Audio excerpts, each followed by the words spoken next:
Hello, this is Oliver in Prava from Deuces Cracked. I made a video here where I want to focus on taking notes while playing. I play only two tables of 1020. I normally don't play much on Poker Stars since, tax issues, but I do have a little bit of information about the players that I'm sitting at the table here with. GHTH on table number 1. I know him as a regular at these stakes. I know that he is fairly tight, especially when it comes to 3-betting. The cleaner is also a fairly tight player, pretty good. Also regular here at 510, 1020. Action DJ, I don't know much about Montax here. I played one hand with him. That's actually where my $577 comes from. But besides that, I don't know anything about him. He did not auto reload. Could be just accidental, could be a bug in the software, but it could also be that he's not a regular player here at 1020, and he's actually a reason for these games to be running. Then we have Game Hinged or something like that. I don't know anything about him. On table number 2 we have Leicester or something like that. Lest, French, whatever. Don't know anything about him. Again, GHGH. Wyvern, I think, is a regular at these stakes. Casper, don't know anything about. We have ADC, who is a regular at these stakes, and I have a little bit of history with him, but I haven't really shown down any hands against him. I think he's a little bit tricky trappy post flop, but I don't know much about him. Maybe some of you guys who play these games regularly can give me some reads on how he's playing, because there will be a couple of hands, if I'm not wrong, that are at least semi-interesting. The video, the recording itself is only about 28 minutes long. I wanted to keep it short because it's a video about taking notes, so it doesn't have to get too complex. As I said, I don't play 1020 on stars on a regular basis. I do play 1020 as a regular basis, but on European sites. The stars games are generally, compared to Euro size, less aggressive pre-flop, for what I know.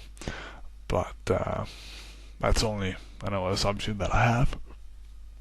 But let's get this tape rolling and see what goes on.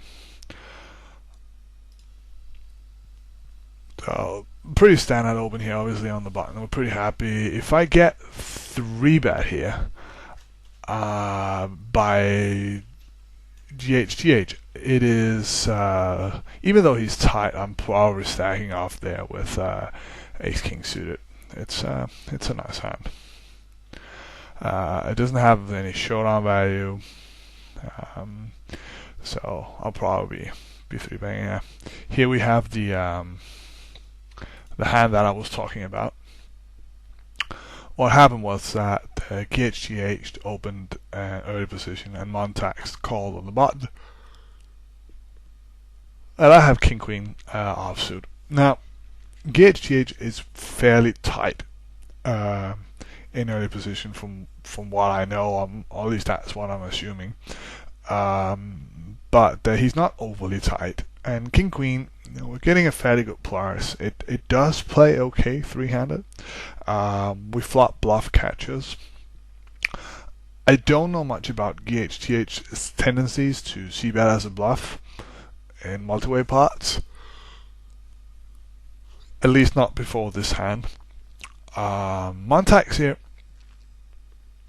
on the button, we can see that he called with King 10 offsuit. I would consider that a mistake against GHTH, simply because his range is too tight, and I feel that King 10 offsuit is it's not going to flop draws, and it's going to be too weak a bluff catcher against GHTH. So I would have 3-bet or folded that hand if I was in Montag's shoes. We flopped a king, both of us, and GHTH decided to check. This is pretty interesting because this bolt texture is probably a bolt texture where I and GHTH shoots would fire. If not one c-bet, then probably 2 barrels, because it's pretty difficult for Montax or me to have anything here that's super strong. Where GHTH has a lot of King X hands in his opening range in early position, depending on whether or not he's opening King Jack offsuit. So I feel that the bolt texture here is pretty fine, unless that he knows that either Montax or me are going to pull moves on him, and he does not feel like multi-barreling as a bluff, which is probably the read that I'm going with here. I don't think I put that into my notes, which is a mistake, because that means that if GHTH decides to fire a c-bet in a multi-way pot, that's a very good chance that he has it. Now, GHTH checked, and Montax decided to bet. And that's not surprising. I expect him to bet there with a lot of hands. Some hands for value, and some hands for protection, because if he has something like pocket sixes here, there's a very good chance that I have 2 aura cards, and it makes sense for him to try to take the pot down here. Here with King 10, I would assume that he's value betting. He bet a pretty sizable c-bet on the flop, and the turn came here the 5, and I checked again, and he bet a small bet now on the turn, and I was actually a little bit confused of what he was doing. I figured that he could have something like King Jack, could have a King Queen like myself, he could have a deuce, who knows, but I felt that was pretty unlikely, because I thought that he would bet a little bit bigger with a deuce. So it could be that he had a flush draw, or it could be that he just had air, was weird, but I had no read on him, and I thought, I could maybe check raise, but yeah, I thought there was some value in seeing a showdown with my hand. So I decided to check, and check call any river. Maybe if the river was a jack, I would have folded if you fire it, because my hand could very, very likely be something like King Jack, King Queen, and it would be weird of him to turn, say, pocket 7s there into a bluff. I expect him to go for pot control there on the turn, at least sometimes, but I don't know. Could be that he's bluffy post flop. So yeah, anyway, I decided to just check, and we got to see that he value bet small. Or I could even say it was a feel a bet from his side when he had King 10. He was maybe trying to expand my range here. If I had, say, something like pocket 10s, pocket 9s, trying to get a call from that part of my range. But with that range, I would probably never really call a turn barrel from him without knowing that he was capable of double barreling on these kind of bolt textures, because there's nothing in the world that says that I don't have a king here. So that was the action in that hand, and what we learned from it was that Montax here, he bet with a hand here on a turn that I probably in his place would have gone for pot control with, because I don't think there are many hands in my range that can call a bet here on the turn, no matter what size that he picks. My range here on the turn is strong weak, which means that I have hands that I'm going to call, any bet with, and I have hands that are going to fold to further action. And we learned that GHTH here does not like to fire into two people on even king high super dry flops, which I think is likely to be a mistake. He could have information about Montax that I don't have, or he could be fearing the check raise from this unknown player. I would probably not check raise that board texture too often as a bluff, but sometimes sure, but probably not in this case. Anyway, there are some merits in my case to check raise the flop, because I think that I have the best hand a lot, and I think that Montax here, he's going to bluff catch with a lot of the hands that he's going to pot control with on the turn. I don't think that he folds pocket tens to a check raise, but who knows? Here we got a showdown. I got some information on the player instead, which is, I guess, fine. Missed maybe a little bit of value here, but I'm not too unhappy with the hand. But let's get on here and see what goes on. In a second here, I will put up my heart, not because I have a lot of hands on these players, but because I think it's actually mostly habit. I pulled up because I think that when you're playing two tables, when you're playing against players that you don't have that many hands on, the HUD is of very, very little use. The HUD is generally only good against players that you have not played with, but have data mine hands on, because there it makes it a lot easier for you to figure out, you know, in the session, what kind of players that they are, what their tendencies seems to be. So it's the real benefit of the HUD, in my opinion.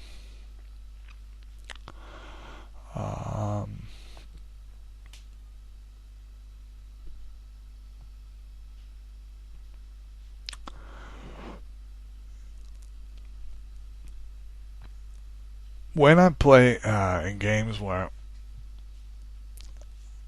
I don't have much information about the other players, I try at least to be somewhat observant of what they're doing.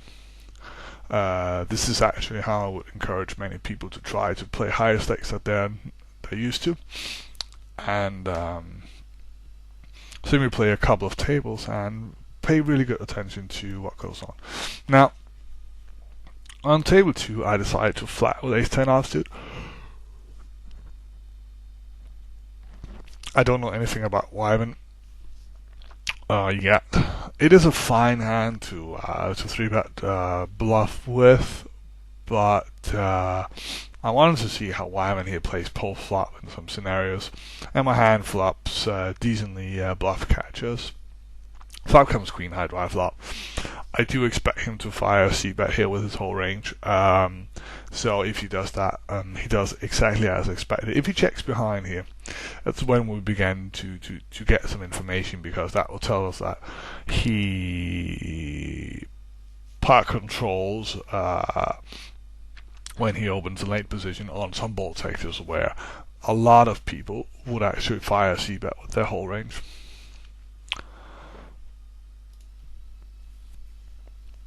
So I'm just check folding here. You could make an argument that I should check call here, because my ace high is probably good the vast majority of the time if he fires with his whole range here. But the fact of the matter is that we don't know that, so we're just going to be looking out for him to play this bolt texture in a different way that we would normally expect. That's where we pick up reads, when people do something that we do not expect them to do. That's the important thing here. On table number 1, I'm opening any two suited hands in the small blind until game hand share gives me any reason not to, which could be a wider calling range, or that he's difficult to play against post flop.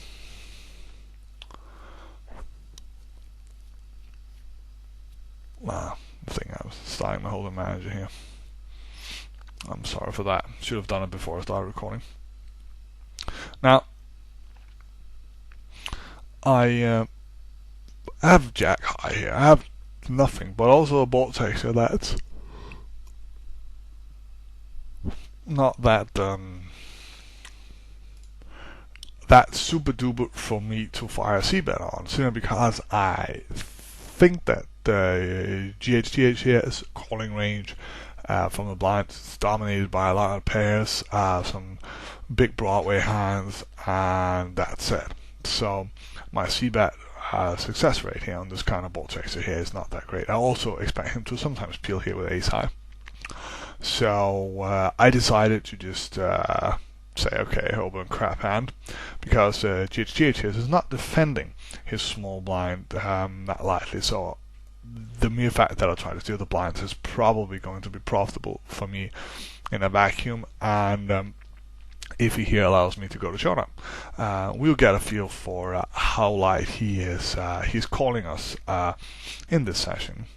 If we are c-betting this 3-5-3 board texture, we probably are looking to fire multiple barrels, because if we had a strong hand, that what we would do, aces, kings, queens, jacks, any decent overpair here, or a bolt or trips or whatever, I would be firing multiple barrels with here. So if I'm bluffing, I should probably also do that.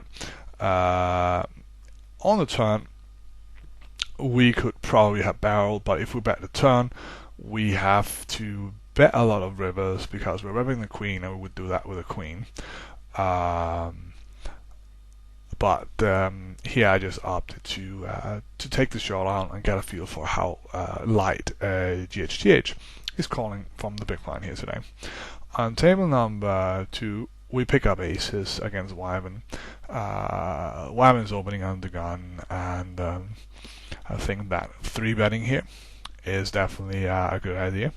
ADC, for what I know, is not super duper squeeze happy in these situations, and I know GHTH is not, so that means Lest here in the small blind is the only guy we could hope to get a squeeze from. So it doesn't really make any sense for me to just flat here, because I don't have a post-flop history with Wyvern that where I feel that I want to flat here with aces and then put a lot of pressure on him post-flop. If I knew that he was very bluff-heavy post-flop, or not giving much credit, I think here flatting with aces is perfectly fine. Here in this case, I opt to take my first 3-bet with a pretty strong hand against Wyvern. There's a good chance that he might have a solid hand, and he decides either to 4-bet me or defend a little bit light. Curious of what this new guy at 1020 is planning to do here post flop in a 3-bet pot. So, but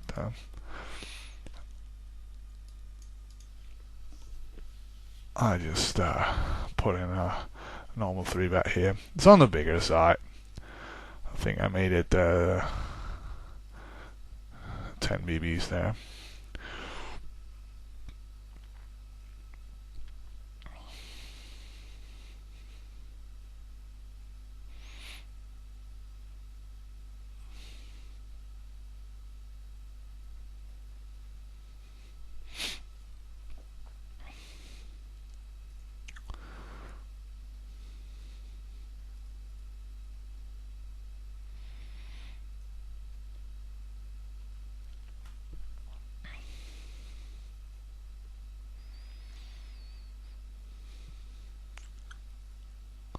See here that Montax has reloaded, and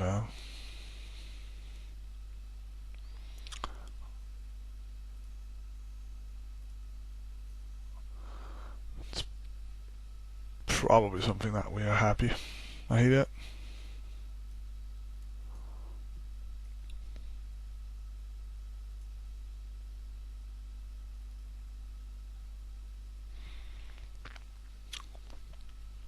The reason that I'm using Notepad here to take notes is because I like to have all the notes that I have taken in session available to me for various reasons. First of all, it allows me to take notes that cover multiple players in an easy way. It allows me to to have a pretty good idea of the game dynamic, and I prefer to go over notes post session and then incorporate them into the holder manager system, simply because when I click the note star and holder manager, I misclick. I get all kinds of different pop-ups, and I'm embarrassed to say it actually affects my my thought process. You can say that I get a little bit tilted, but it's really annoying if you want to put in a note and the software is teasing you. I simply hate bad software. I think it's pretty bad. They should have built in some kind of menu where you can right click and choose, or yeah, whatever. It's not that working that great. Now on table number 2, we have an interesting scenario here. We have GHGH opening Underground +1 and Wyvern overcalling. I know from earlier sessions that GHGH does not seem to be defending light against 3-bets, even in position. And I have 6 deuce, and there's some dead money in the pot, and dead money is a lot of the time 3 money. So I opted to squeeze here.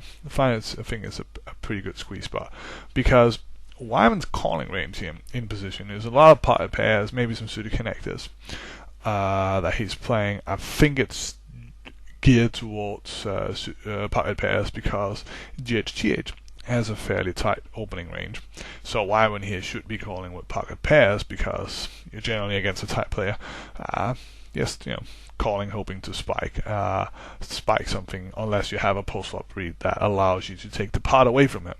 A lot of the time, you don't want to call too much with bluff catches. You don't want to flop too many draws, because draws are looking for folding equity. And if GHGH is somewhat tight, that is not the best case. Now, here in the video, we can actually see that he's opening at 18% or something like that. I don't have that many hands on him, but there seems to be an indication that he is not super tight, not even in early position, which means that his Wyvern's range here for calling could very likely include some suited connectors and some bluff catchers like King Jack suited, King Queen. But I still feel that my 3-bet here is the squeeze here is pretty standard.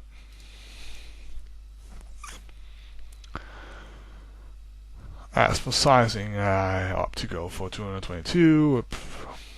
It's not even stacks. I know I should try to get even stacks, but 222 is a pretty number, so yeah, it works fine.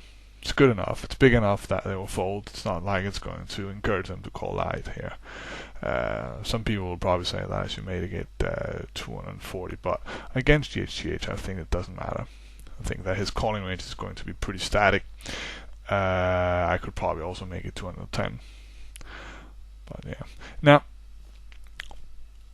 here on table number 2, something somewhat interesting is going to happen in a few seconds. ADC decides to 3-bet me from the blinds, and his 3-bet size here is pretty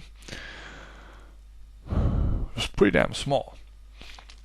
So I actually tanked a little bit here and thought about what he was possibly doing this with. Was it simply a product of game flow, the fact that I've just squeezed, or I was not really sure what he was up to here. It could be I had a good hand and he wanted to encourage me to call, but I don't know much about how he thinks, and this is definitely one of the hands that I will in the future see if I can figure out what this means. Because if this is a trick that he has in his box of tricks, that he likes to 3-bet small here after a squeeze or something like that. It would be a pretty nice tell to pick up.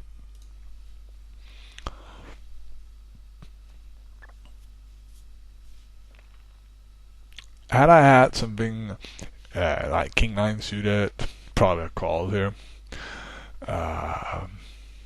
Just to see how he wants to do post flop, and because it flops, pretty well. Ace King here on table number 1. Somewhat low coordinated flop, not coordinated but low flop here, and I decided to fire a c-bet here of 80. My reasoning for firing a c-bet here against game is pretty simple.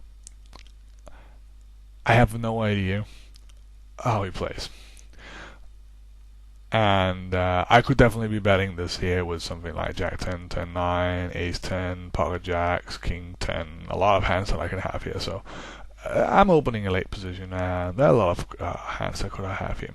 And I want to see if he's going to check raise me here, because he could also have something like, let's say, Jack 9, some gut shots, or he could have a set here. And I may not be too surprised here. I have Ace King, and I'm technically semi-bluffing against a lot of the hands that he's going to call me with here, so I'm not that afraid of being called. But I'd also not be afraid, surprised to see him check raise me here. I bet 80 just to see how he would react, and with the intention of betting almost any turn card, and possibly also a river card. I don't know.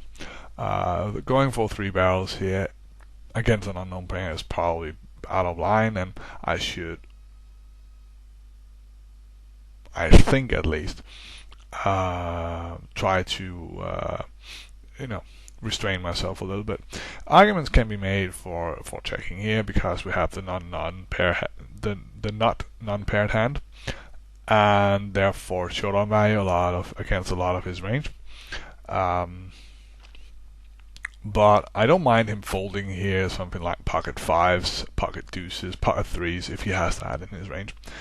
And I was not sure how he would react if I checked to him, which is actually pretty interesting, because I don't want to check here and then check fold to a donk on the turn if I don't know that fold is correct. So I opted to keep the pressure on and fire a c-bet here. And he decided to call. Turn is a 5, and not a great card, and I opted just to see if I can get 2 shot on my Ace King, see if I can figure out what he had. But he bet the river, and yeah, pretty scary board. He could have a lot of things here, so I just gave up.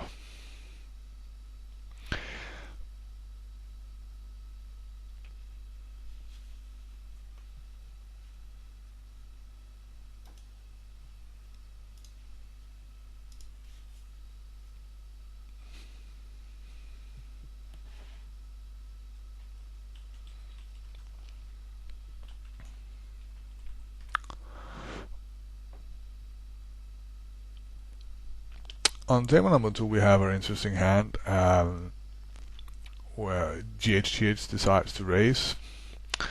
I don't expect him to be light there very often, so I think he at least has a draw of some sort. Me folding Ace 10 offsuit there under the gun on table 1 is a product of the general strategy that I like to apply. I like to open a lot of suited hands. I'll open Ace Jack offsuit. I'll probably fold Ace 10 offsuit, but I'll open any suited ace. I prefer that to have suited aces there, simply because it allows me to double barrel more, allows me to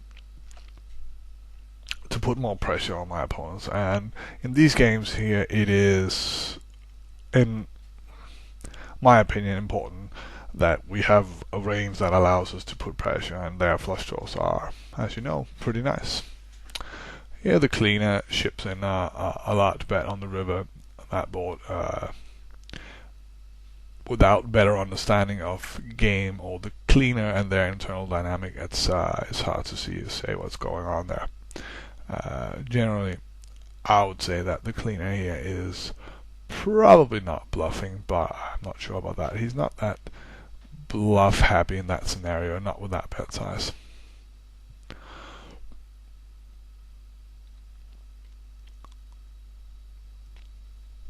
Table number two, sorry, it was pretty standard for me to fold the suited connected hand that I opened. Again here, in the blinds I have 7-6 suited, and this is probably what people call a non-standard call.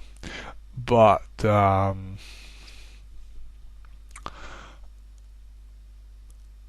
not calling here because I want to hit. I'm calling here because I have a hand that I can flop a pair with. I can flop flush draws. The pairs will serve pretty well as bluff catches, and the flush draws will allow me to put pressure on my opponent by check raising or maybe leading the flop, depending on the general texture of it.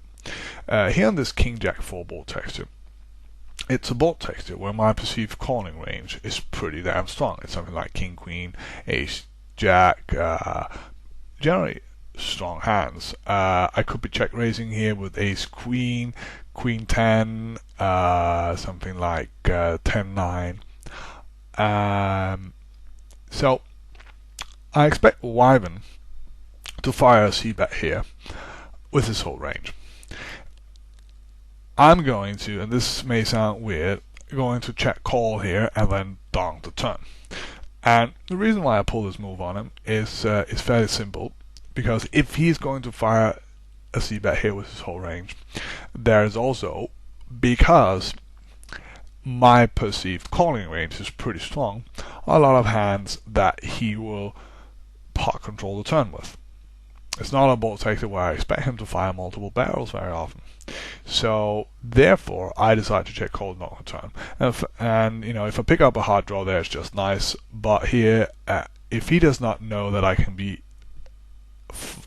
full of it on the turn, I expect him to fold a lot. It's non-standard play, but it generally works pretty well against players who are well behaved.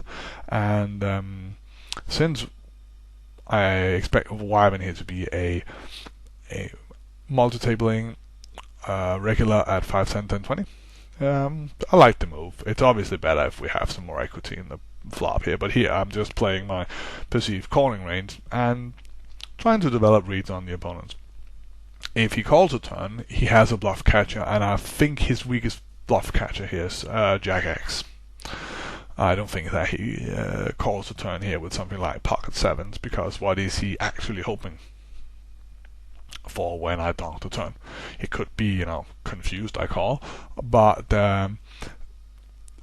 since he is by me perceived to be a fairly solid player, very in line, I don't think that he has that wide of bluff catching range.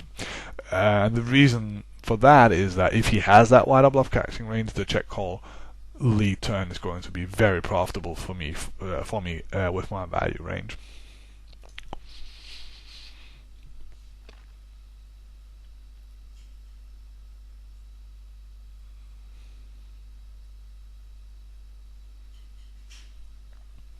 As we see, the 9 here did not change much, but it allows me to rep a fair bit of hands, and I bet, you know, 250 here looks a lot like I want to call from some Jack 10s, some pocket 10s, pocket 8s, stuff like that. So he tanks a little bit and folds, which is, you know, what we're hoping for.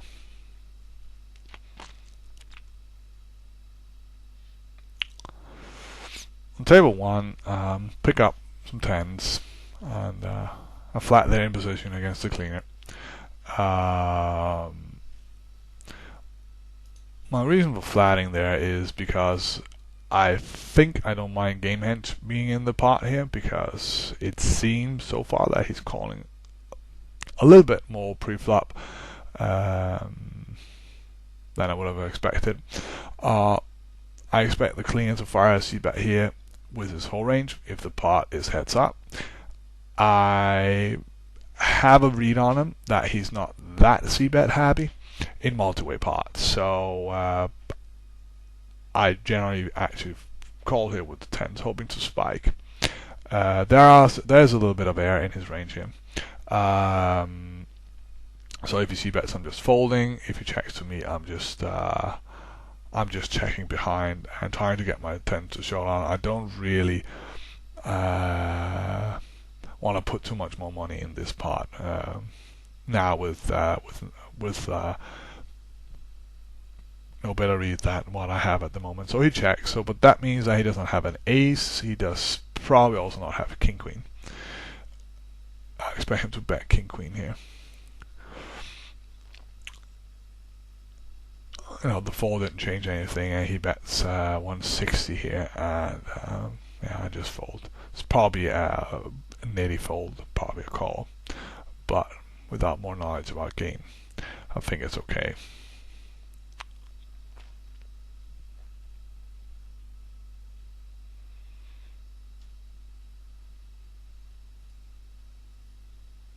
Folding here, the jack 2 suited, that's also standard.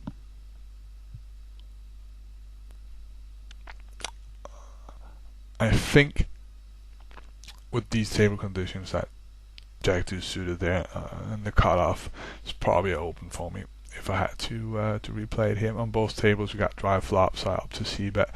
Again, king high dry flops, generally fire small bet, and ADC has snap folds. So king 9 suited. It's a pretty hand. Maybe a little bit loose open. Definitely open king 10 suited. King 9 here open because these two players behind me do not seem that aggressive. Now, here we have a board texture where when I go into this board texture, heads up against game, I actually anticipate against a tough aggressive regular to get bluff raised here a fair amount. Because ace high, there's only one flush draw out there. It's it's a semi wet flop. I expect to get raised here a fair bit. I got king 9 and I also re-raise here and get in because I dominate a lot of flush draws. So I'll be pretty happy about that. So I'm definitely firing a c-bet him. I'm also firing a c-bet and really paying attention to a game here because if he does not raise me here, I don't think that he is raising these kind of bolt textures that often with air. Same because this is a prototype of a bolt texture where he probably should be raising me at least a fair amount of the time. So paying attention to his non-action here. My bet size is according to the bolt texture type. Other than the bigger side, almost part size bets. I decided to bet 120 into 140. And he snap folded, so this is worth a note.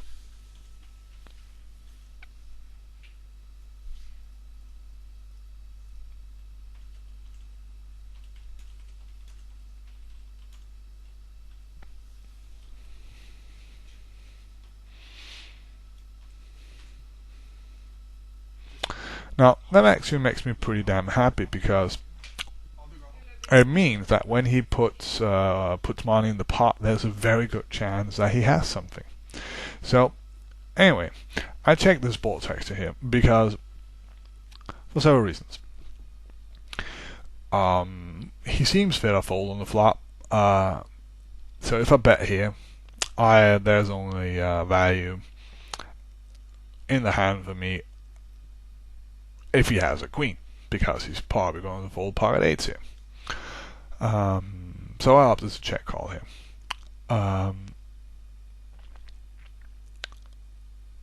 So my check here is it's a trap. It's a check for deception. Against a aggressive regular, where I expect to get bluff raised a lot, this could be a check for equity protection, but because this is a board section where I'm probably c-betting all my air, you know, queen, jack, a lot of hands I can rep, etc., etc., etc. There's no deception against a good player. But here, with this guy here, I'm starting in the session to categorize him a little as a fish. I shouldn't say fish. It's not right. As a player that plays less aggressively and uses his position less aggressively on ball textures that are favorable for it. So I thought that I could get away with check calling here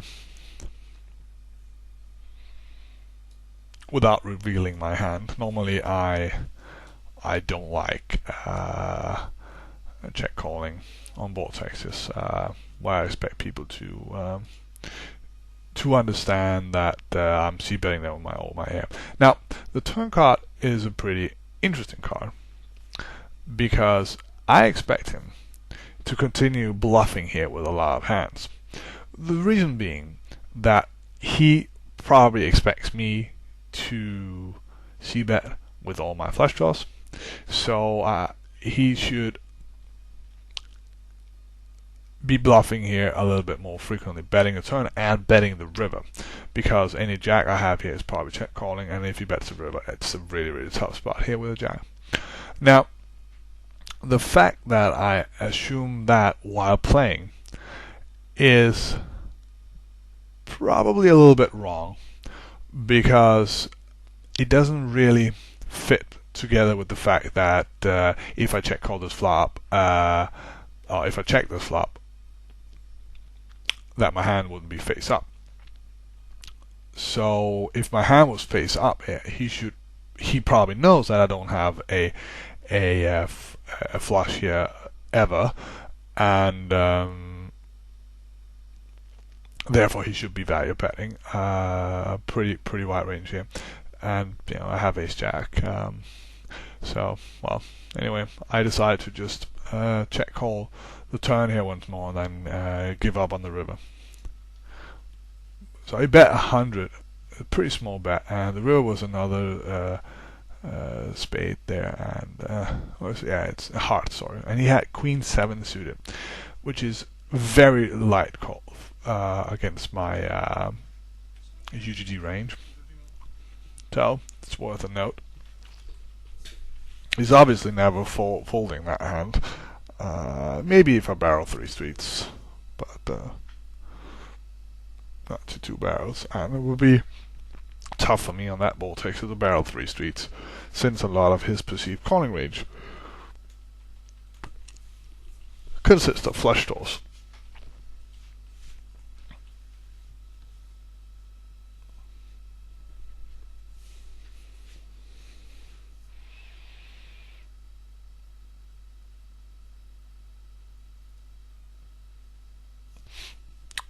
Given the information now that we have about it,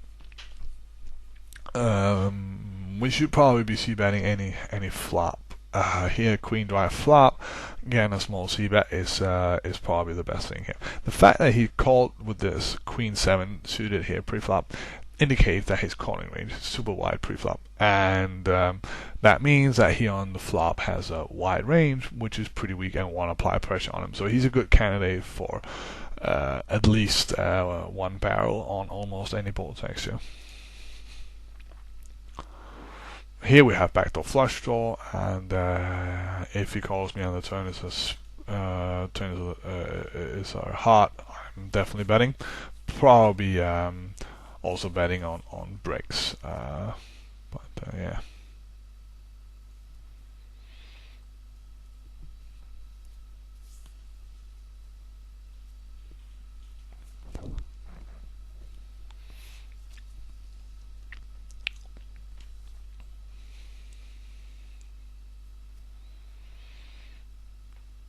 Here he decides to lead out on a low floor board. I have a king.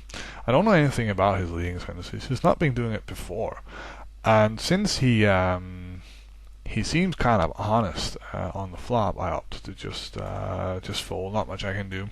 Could have called and then raised on a diamond or something like that, or hoping to spike a king, but it could also be that he has a set there. We don't know. We'll have to pay attention. And I put a note here that he donked on a low flop from the small blind because I want to see if there's any connection between his move and the board texture. The exact configuration of the board is not that important to me. It's just, the fact there's a low flop is fine, because it's not like there's a holy flop there. Now, on table number 2, GH, 3 bets from the big blind. We have jacks in position. I have several options here. GH is generally not bluffing here, so jacks here are actually not in that great of a shape. That said, he is also not, in his game in general, super bluffy. He's very solid and has a good understanding of ball textures, where he would be played back at. So my best option here is probably to just call and use my positional advantage. If I full bet him here, I give up on any positional advantage that I have, and because he's not that bluff happy post flop, I don't really have to be afraid that he will bluff me off my hand. So yeah, given those circumstances, I think it's best to just call here.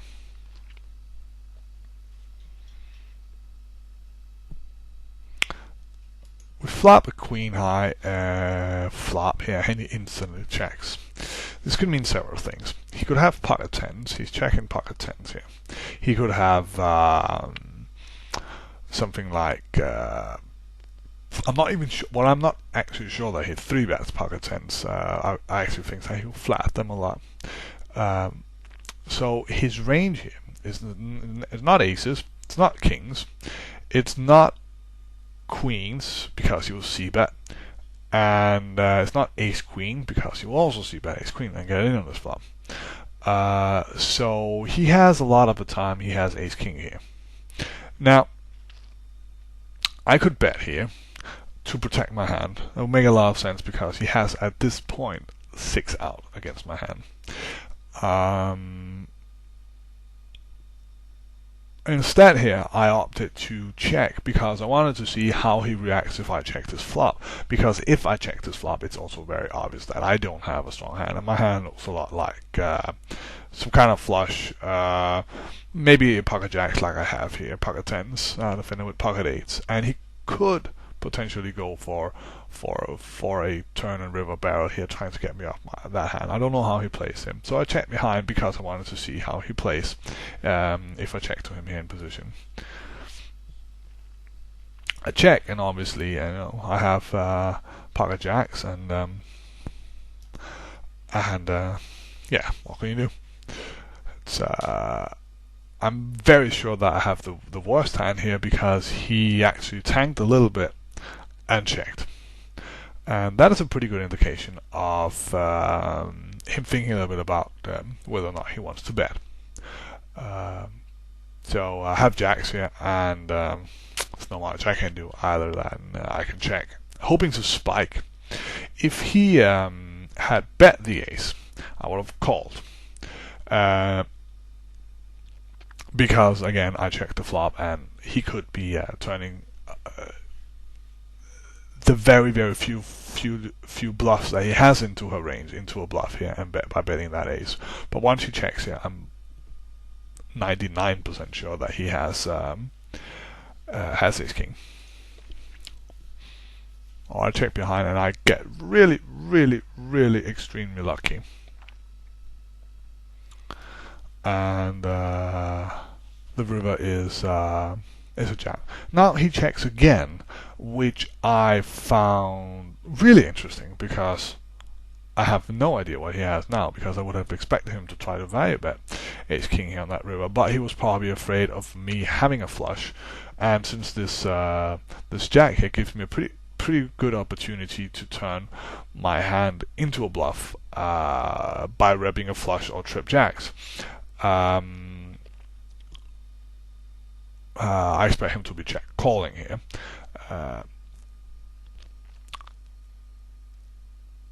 I opted to bet, I think, $200 here, something like that, which is too small. I should just have bet $350 or potted it, because I think that he's check calling anyway.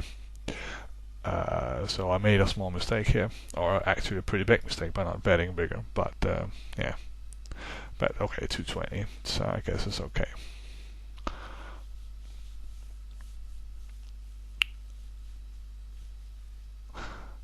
If he check raises here, I think that he has ace jack. I'm not sure if he would check raise there, just check call actually. But yeah, I don't expect to ever be beat.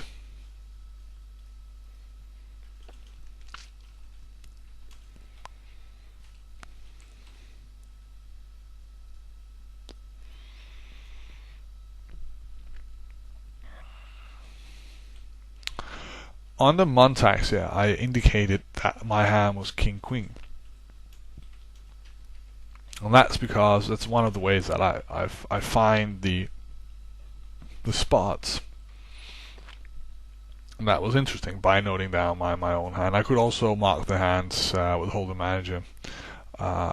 Maybe be easier, but I try to keep my information gathered into just a notebook here. If I'm playing more tables, I have a dual monitor, and I'll put the notepad over there so it's not in the way.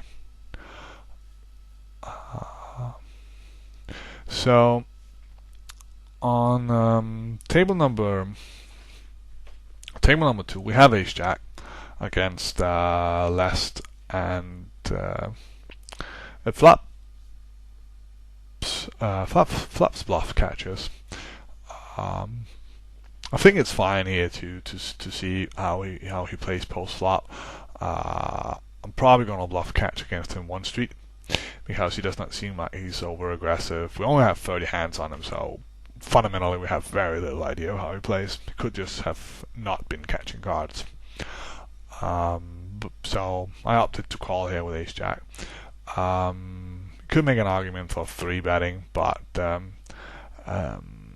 my edge against these players is probably post flop and not in pre-flop wars. Obviously, depending on whether or not lest here is a good 10-20 regular. King high flop, I expect him to fire c-bet here all day long. I have absolutely no equity, and if he is tight as indicated, he's not bluffing here that often, and yeah, I don't want to turn a hand like this into a bluff against him, so I just fold.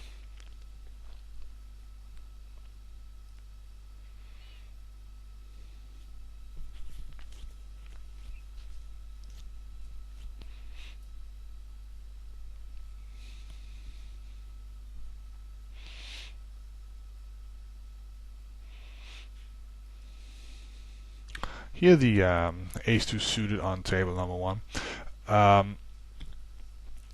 After I figured out that game hedge here was fairly loose pre-flop, would be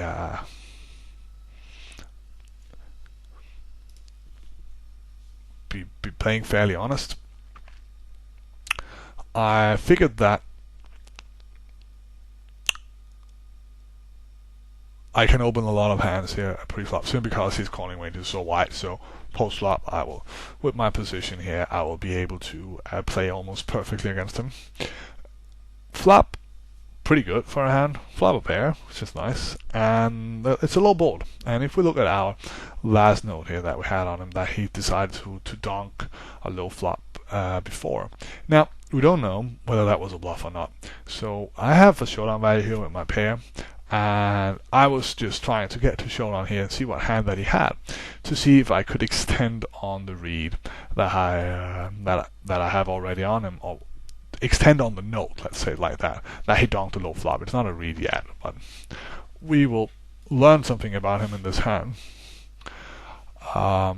Turn is a 7, and he checks again, and I just check behind, and if he bets his river, I'm calling, because I want to see what he has. He checks, and flips over 10-8 offsuit. Now, that's a very loose call pre-flop, so his range from the small blind is insanely wide.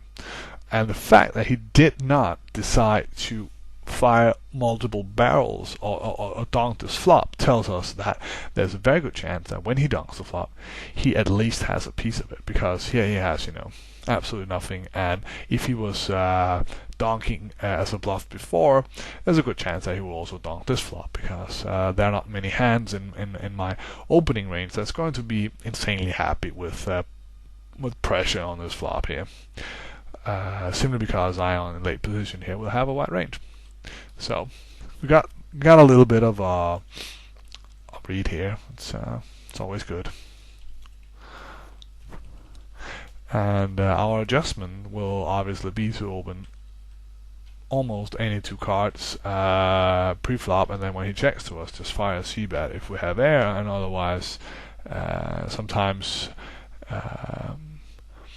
go to showdown if we have that, and maybe try to bluff catch a little bit here. Not that I think that there's much value in bluff catching him, because he is not bluffing that often if he has complete air. So the best way for us to adjust is probably to just open hands and fire c-bets. And delayed c-betting is actually pretty good, because if he checks the flop, checks the turn, he probably has air, and we can have a close to 100% success rate with our delayed c-bet on the turn. Here the king-queen offsuit is a hand that will open anytime, especially at these games that aren't playing that aggressively. We got a caller here, and we got ace high drive flop, and I don't know anything about ADC's calling range here from the big blind, but what I do know is that I want to fire a c-bet here and see what he does. He calls, which is fairly interesting, and the turn brings a 5. Now, that turn card is a pretty good card for him, because it allows him to rep 2-pair. He can have a set here that he was check calling the flop with and donking the turn with, because unless I have a very strong ace, I'm probably pot controlling in position on these flops here. So and if I'm betting again the whole my whole range on this flop, I have to give up again against him a lot on the turn. So it's good spot for him to bluff. It's a good spot for him to try to build the pot a little bit, and I can see his range here being some ace-x hands, something like ace-queen, aces up, or flush draws, or that he's betting here. He could have a hand like here, like 8-7 or something like that. He decides to call with here, but again, I don't know much about his calling ranges here. So I have king-queen, and I cannot do anything against him on the flop, turn, other than maybe bluff raise, but I don't think he would get much credit. So I just decided to just pitch it.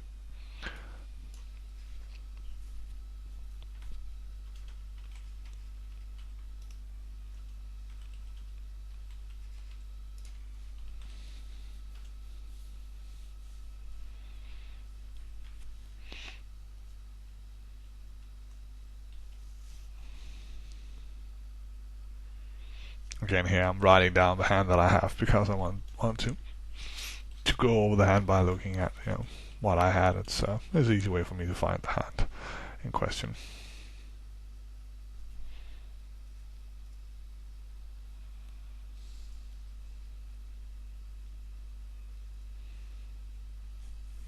Here I'm wondering why I'm not full stacked, it seems.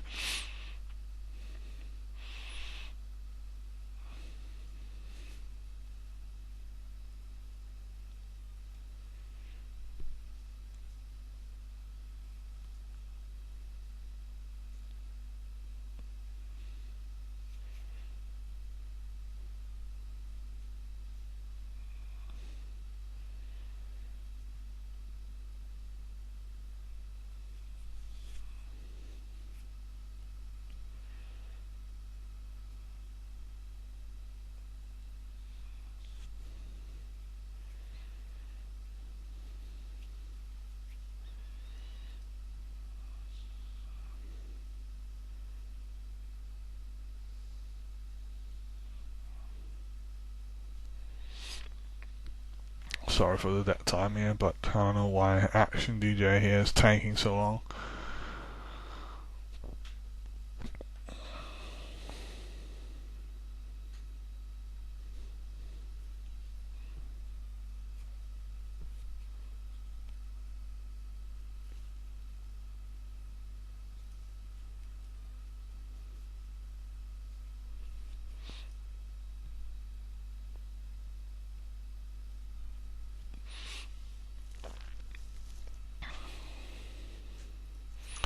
If you have any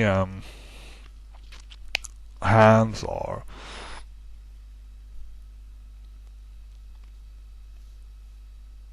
videos that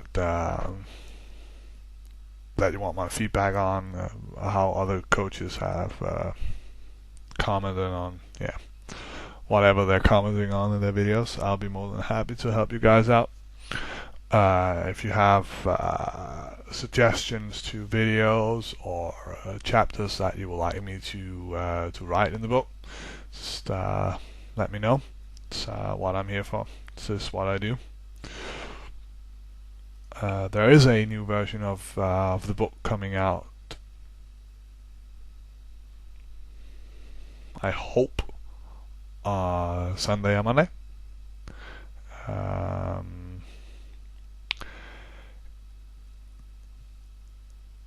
So yeah, that should be fairly interesting. Now, here on table number 2, I have pocket eights, and I thought a little bit about what I wanted to do. Casper here, I've seen he has a pretty wide range. I thought about calling, and thought there was a decent chance that ADC here would squeeze. So normally I would call here with pocket eights, but in this instance I decided to 3-bet. And I don't expect Casper here to 4-bet me light, so I was actually 3-bet folding. So I was turning pocket ace into a bluff here, which is not something that I normally do. But yeah, that was my choice.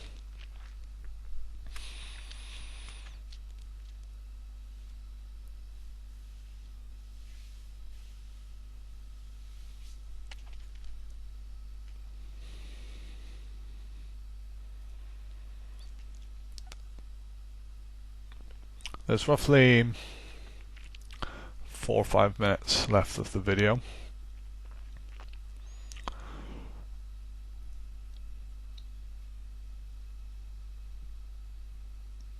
I hope you have at least gained a little bit of information here about what I'm thinking about when I'm playing. We got Wyvern here joined us on the second table. He is a type of player that I expect to be abusing me a little bit from the button. So I was for a second there thinking about folding King 10 offsuit there, but decided not to. I just open and see a flop.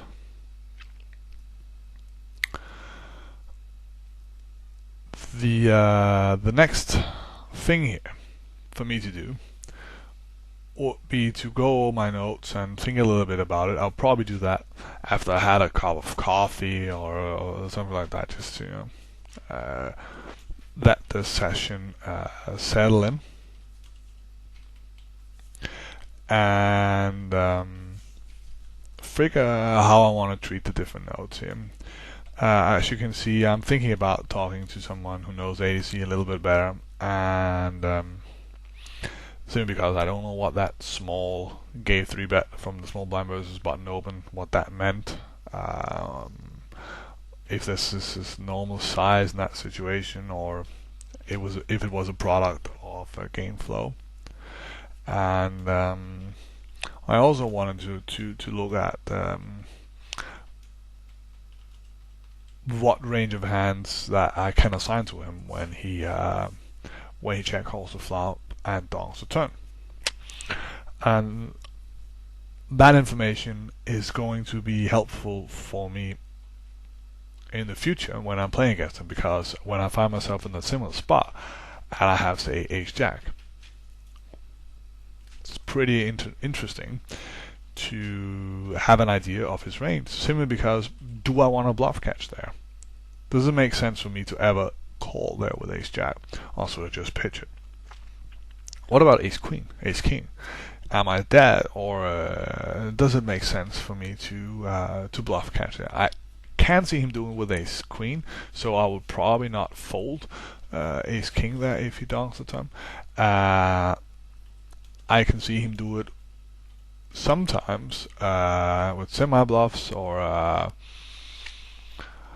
stuff like that. So probably also going to bluff catch with ace queen, but it's getting close. And since my bluff catching range there is so narrow compared to the fact that I see bet my whole range on that kind of board texting,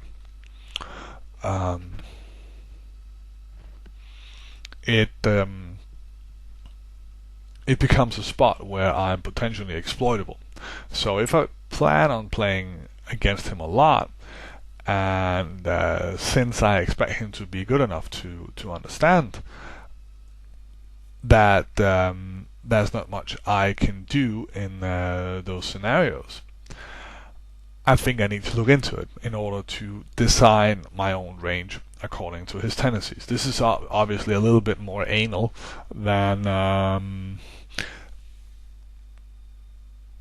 you need to be when you're playing mid stakes.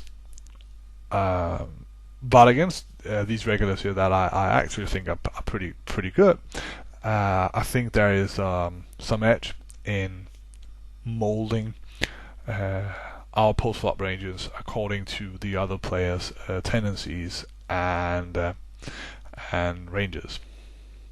Now, if I had been playing a good chunk of hands on 1020 and I had a lot of hands on these players, either from data mining or because I had played the hands myself, I would now go into Hold'em Manager and look for each of these players and see what hands I had on them, and look at their tendencies in similar spots. So I'll be filtering and seeing if I could see some patterns. And those patterns I would use to generate more detailed estimates of how they play.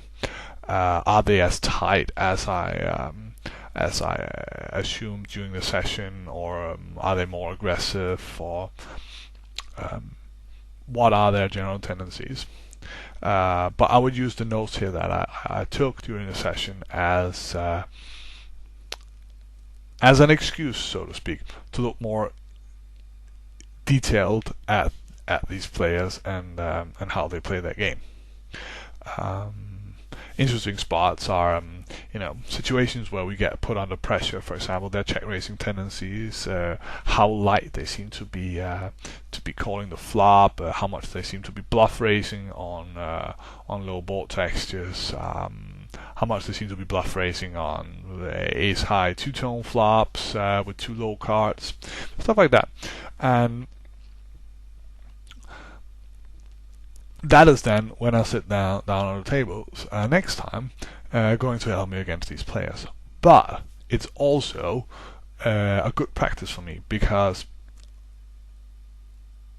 I get better at understanding what's going on the table, because I will recognize patterns from new players, because I am sometimes trying to figure out what the general idea behind, say, a guy like Montax. What is his idea when he plays poker? And if I see some similar patterns at some other players, I can then quicker understand what kind of adjustments I should be making. Now, this was Oliver rambling on about taking notes and playing a little bit of 1020. Again, if you have any suggestions for other videos you want me to make, if you have suggestions to chapters that you would like me to expand on in the book, I'll be more than happy to do so. Let me know what you've thought about this concept of me making, videos that will help my readers of the book and my students. I am planning to release more videos with Jesus Crack, but it is you the guys who so far have put your trust in me, that I want to cater for first and foremost. Yeah, this is Oliver signing off. It's 6 a.m. in the morning, so I'm a little bit tired. Need to get some sleep. Good luck at the tables.